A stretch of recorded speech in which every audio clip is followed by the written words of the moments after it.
Okay, I want to talk about clipless shoes, clipless pedals and shoes. And I don't remember exactly when I got my first pair of carbon soled shoes, but I would estimate it was close to 20 years ago. It probably was a little bit less than that. I think it was more than 15 years ago, but I just don't remember. And it was a really expensive pair of shoes. I don't know who made it. I mean, I've had so many shoes over the years, it's literally, it'll make your head spin. But I think I had Mavic shoes. I don't know if Mavic makes shoes today. I had Adidas shoes. Again, I don't know if they make shoes today. They were both carbon soled, though, is my recollection. Um, and I've had all kinds of shoes. I even think I had Northwave shoes, but I'm not sure about that. We used to sell Northwave shoes like hotcakes, so it's like you have actually, you just keep them. But anyway, so I want to talk about carbon soles, and I want everyone to understand I'm prejudiced against them. You know, like I've had carbon on many components of my bike. Seat posts, I'm like 100% against carbon seat posts because they always slide. They're just ridiculous. They just constantly slide down. It's so annoying. It's like the one thing you want with your seat post is it for not to slide.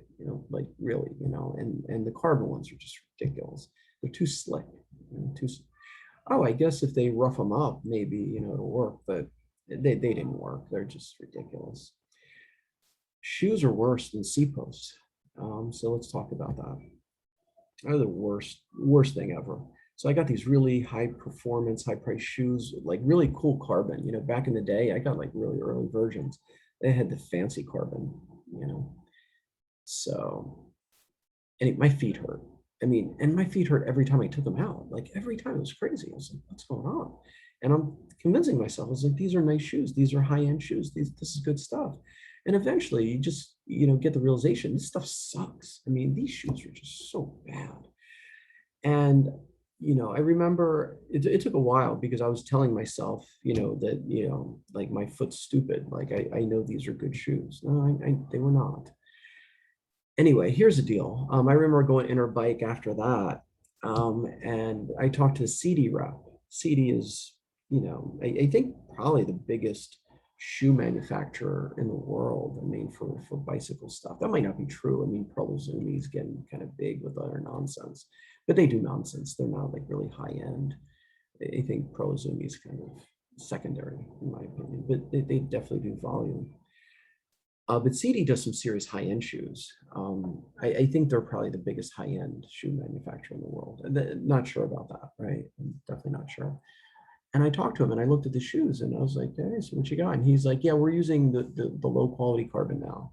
Like low quality carbon, why? He's like, yeah, that hard quality carbon, it really, it's kind of stiff, creates pain, right? And they also cut a slit around in the sole to allow the carbon to flex a bit. So people's feet aren't going to get all mashed up and broken with the shoes.